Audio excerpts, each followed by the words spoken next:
Aqui no estúdio eu acabo de receber mais um convidado. Comigo está o economista, diplomata e ex-presidente do Banco dos BRICS, Marcos Troijo. Muito boa tarde, seja bem-vindo aqui aos estúdios da Jovem Pan News. Obrigado, é um prazer estar com vocês. Muito bem, eu vou trazer a pergunta que eu acabei de fazer, inclusive de forma retórica aqui para a audiência, que é exatamente sobre os riscos, né, e as possibilidades de oportunidades que possam se apresentar a partir do ano que vem. De forma geral, a percepção, né, é de que há um temor muito grande em relação ao pesar da mão de políticas econômicas protecionistas norte-americanas. Veja, se você tem uma mão pesada e você vem de uma economia pequena, né, de baixo impacto, o efeito é muito limitado. Agora, a partir do dia 20 de janeiro, nós temos nos Estados Unidos um presidente que assume uma economia de um PIB de quase 28 trilhões de dólares, uma economia que está funcionando quase a pleno emprego.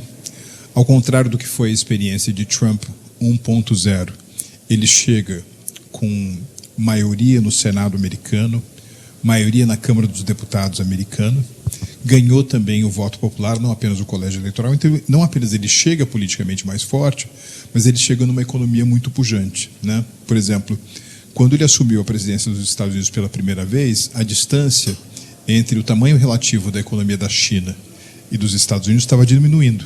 Ela, em anos recentes, voltou a aumentar. Então, aquilo que vai se transformar em novas políticas de comércio ou diretrizes para investimentos vai afetar todo mundo, inclusive o Brasil.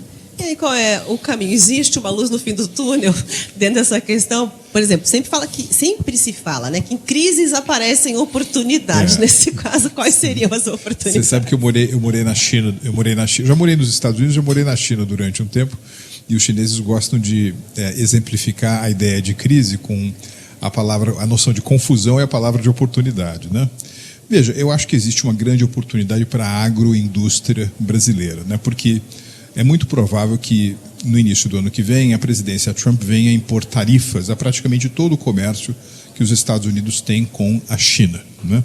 E os chineses não podem retalhar na mesma moeda. Eles têm que escolher aqueles setores em que existe a possibilidade de machucar comercialmente aos Estados Unidos e, particularmente, que venham a gerar um grande burburinho nos meios políticos de Washington. Eu acho que esse setor é o setor da agroindústria, né? Hoje, por exemplo, o maior exportador de alimentos para a China é o Brasil, o segundo maior eram os Estados Unidos.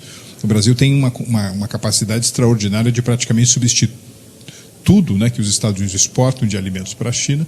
Então, eu acho que nós podemos ganhar bastante aí. Há um outro elemento indireto dessa guerra comercial, né, dessa grande competição comercial entre os Estados Unidos e a China, que pode nos favorecer. Se, de fato, né, os Estados Unidos deixarem de comprar alguns produtos que vêm da China, isso não significa necessariamente que eles vão produzir esses produtos localmente. Significa que eles vão ter fornecimento de outras geografias, de outras jurisdições. Hoje, por exemplo, o Brasil já tem nos Estados Unidos o principal mercado para os seus produtos industrializados. É o principal mercado brasileiro de maior valor agregado. Essa janela pode se abrir ainda mais.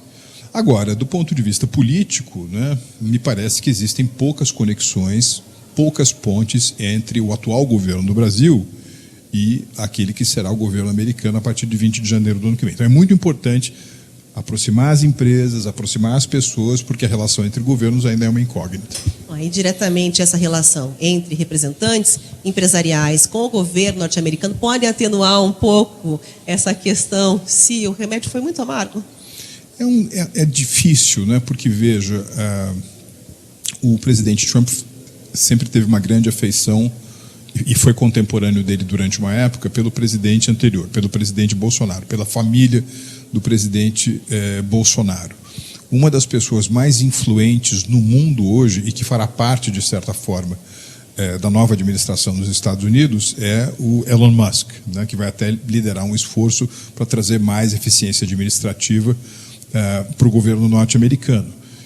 Membros do executivo brasileiro, né, ou seja, pessoas de grande influência política no Brasil, em tempos recentes acabaram entrando execraram o Elon Musk. Eu acho que isso vai gerar uma certa formação de opinião nos Estados Unidos também. E eu acho que os Estados Unidos também, nessa nova fase, vão acabar comparando muito o tipo de relação que eles têm com o presidente da Argentina, né, que aparentemente será uma relação muito virtuosa, com o presidente brasileiro, onde nesse momento não existem muitas pontes. Tem outro fator interessante, é que os Estados Unidos se tornaram independentes em 1776, ou seja, eles estão há 248 anos como um país independente. Nunca houve um secretário de Estado de origem latino-americana. Pela primeira vez vai acontecer agora, que é o senador Marco Rubio, do estado da Flórida.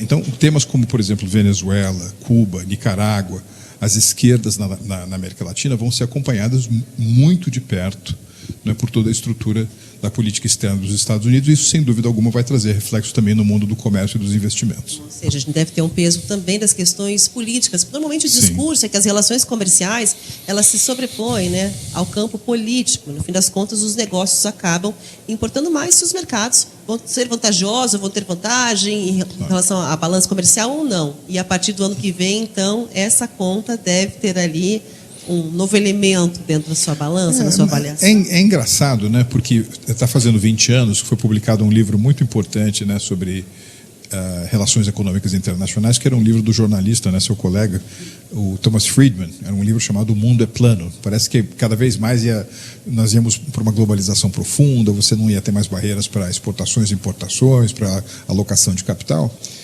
É como se o avião que o Thomas Friedman estava pilotando 20 anos atrás, o piloto chamava eficiência. Hoje, o piloto chama geopolítica, né? Então, a geopolítica passou a ter uma importância nas nossas vidas muito grande, né? Quando você combina isso com a experiência recente de ter passado por uma endemia, por uma pandemia que foi a mais grave ameaça de saúde desde a gripe espanhola do século passado, e nós temos que, com realismo, reconhecer que hoje existe uma espécie de nova guerra fria entre os Estados Unidos e a China, tudo vai ser, de certa forma, julgado também pelo filtro da geopolítica. Então, enfim, o Brasil precisa se preparar para essas novas realidades. A gente está num evento que fala exatamente sobre preparação e análises de cenário para o empresariado, falando aqui sobre o nosso quintal, sobre o Paraná. É muito importante entender as perspectivas que possam se apresentar, já trazer algum tipo de preparação como alternativa comercial a partir de agora? Eu acho que sim, porque, veja, um dos elementos que está no jogo de cartas que vem por aí é a tentativa de reindustrialização dos Estados Unidos, né? Os Estados Unidos, durante muito tempo, meio que terceirizaram determinadas atividades fabris para países em que você tinha uma menor remuneração da força de trabalho. Então, muito disso foi para a China, muito disso foi para a Índia, muito disso foi para o México. Hoje há um esforço de trazer isso de volta para os Estados Unidos. Então, o Brasil compete com os Estados Unidos pela atração desses capitais.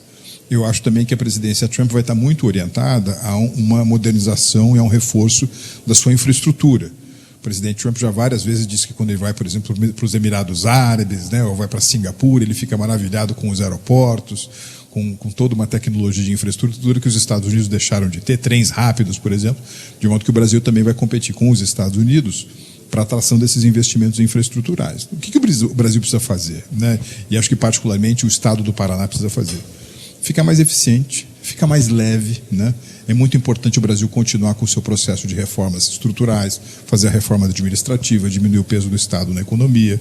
Outra coisa que está aí, eu acho que no horizonte, o presidente Trump vai tentar diminuir a carga dos impostos na economia americana. Ora, se você diminui impostos como percentual do PIB, e você está realocando o seu parque produtivo, para onde você vem? Você vem para o Brasil, onde a carga tributária é alta, ou você vai para outro lugar? Então, mais uma vez, a gente precisa diminuir o custo do Estado para poder também baixar a carga tributária.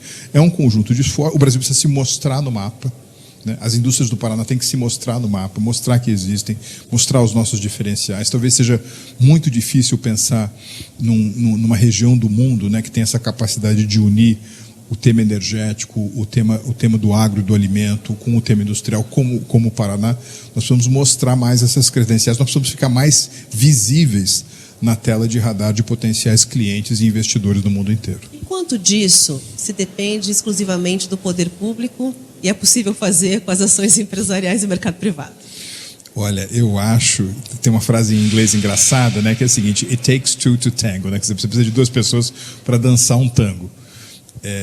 Eu não conheço grandes exemplos de sucesso, de milagres econômicos, né? Vamos pensar nos últimos 70 anos. Você teve milagre econômico na Alemanha, no Japão, na China, no Chile, na Espanha. Em nenhum deles você tem, sabe, a iniciativa privada indo para Vênus e o governo indo para Marte, né? Tá todo mundo ali de mãos dadas, né? Operando por coisas como a tentativa de aumentar a renda per capita, atrair mais investimentos, diminuir desemprego, de modo que ter uma atitude pró-mercado por parte do governo de plantão, por parte do governo que está no exercício, é algo muito, muito importante. Eu acho que o Brasil conseguiu ter isso num período recente e longo, né? O período do presidente Temer, por exemplo, foi um período de muitas reformas. A gestão do Paulo Guedes na economia durante o presidente Bolsonaro também. Eu acho que a gente perdeu um pouco isso, a gente precisa recuperar. Agora, tem uma perspectiva, a gente está vivendo também um momento de muita incerteza, né, em relação às questões econômicas internas e, naturalmente, é a conjuntura do cenário que acaba trazendo ali as perspectivas de crescimento, desenvolvimento para o setor econômico, olhando também para o mercado internacional. Nesse momento, qual a leitura que a gente pode fazer para um eventual 2025? Sei que não é exercício de bola de cristal, mas a gente tem que se antever os cenários, como o evento aqui faz hoje, em relação à política econômica brasileira. Eu não consigo pensar, veja bem, o Brasil é um barco que está no mar, né? Então não tem como a gente pensar no barco no ancorador. Ele está no mar e, portanto, ele está ali com outros barcos, ele depende da maré, da oscilação do vento, de outras coisas que estão acontecendo. E eu não consigo pensar numa conjuntura internacional mais perigosa, pelo menos durante o período que eu vivi, do que essa atual. E perigosa do jeito que ela está, curiosamente, ela traz grandes oportunidades para o Brasil. Porque existe no mundo uma grande insegurança energética. O Brasil é um dos países que tem a mais variada, né, matriz energética do mundo. Existe muita insegurança alimentar no mundo, né? O Brasil é um país protagonista, né? Talvez uma das principais fontes de combate à fome no mundo é a capacidade agroindustrial brasileira. E quer queira, quer não, né? Muita gente diz que agora com a presidência Trump vai se atrasar um pouco a chamada agenda ESG. Ou seja, quer queira, quer não, você tem um movimento em direção a uma economia de mais baixo carbono, uma economia mais verde, onde também o Brasil é um ator indispensável. Então, veja, existem ventos de cauda soprando na direção certa para levar o Brasil para um bom lugar, que é bastante bacana. Agora, nós não podemos fazer barbeiragem macroeconômica, né? A gente não pode continuar a aumentar gastos públicos como aconteceu nos últimos 24 meses. A gente não pode sinalizar para investidores internacionais que o processo de privatização e concessões parou. Nós não podemos tentar intervir com uma mão dura, né, no Conselho de Administração de Empresas de Economia Mista, né, entidades onde o governo tem uma participação, porque isso vai afugentar a alocação de capital para o Brasil. Eu acho também que nós vínhamos numa dinâmica de melhoria da eficiência, da qualidade de administração das empresas estatais. O Estado é muito pesado na economia. Então, se as empresas estatais estão pior administradas, isso machuca a economia como um todo. Então, tem muita coisa que cabe a nós, né? Tem muita coisa que cabe ao poder público, né? Como a gente está mencionando, e que facilitaria ainda mais esse cenário internacional, onde o Brasil é um dos poucos países que está, mais uma vez, se beneficiando, né, de um mundo em que, digamos assim, a economia global está diminuindo a sua exposição a risco à China, onde a Rússia, que há um tempo era quase que uma coqueluche de investidores, hoje é um destino bastante incerto, onde a Europa, né, que é a terceira maior economia do mundo em seu conjunto, está vivendo uma fase de crescimento medíocre. Quer dizer, tudo isso aumenta a atratividade relativa do Brasil. Parece um cenário bastante desafiador, né, visto as últimas medidas apresentadas quando a gente fala, por exemplo, apenas do equilíbrio fiscal interno, né, da questão do corte de gastos e da contenção de gastos do Brasil e do governo. Então, acompanhar para fechar, queria pedir uma avaliação sobre o que se apresenta hoje aqui na Federação das Indústrias do Paraná, né, um evento que a gente tem na tarde de hoje com um time de especialistas tentando traçar um pouco do panorama para o ano que vem e esses impactos que a gente desenhou aqui já. Não, eu acho que é uma iniciativa muito importante, né, porque o Brasil é tão grande, às vezes o Brasil é muito ensimesmado, muito voltado para dentro, e a gente acaba não prestando atenção no que acontece no resto do mundo, né? de modo que eu acho que é uma atividade da maior importância, porque, veja, essas coisas que nos afligem cotidianamente, né, oscilação da taxa de câmbio, qual vai ser o futuro da taxa de juros, está intimamente, eu diria que quase que umbilicalmente ligada àquilo que está acontecendo no resto do planeta. De modo que eu acho que essa iniciativa da Federação das Indústrias do Estado do Paraná é de enorme importância. Muito obrigada pela entrevista, pelas informações. Eu conversei com o Marcos Trujillo, economista, diplomata e ex-presidente do Banco Mundial dos BRICS. Agradeço muito a participação e as informações. Foi um prazer. Obrigado.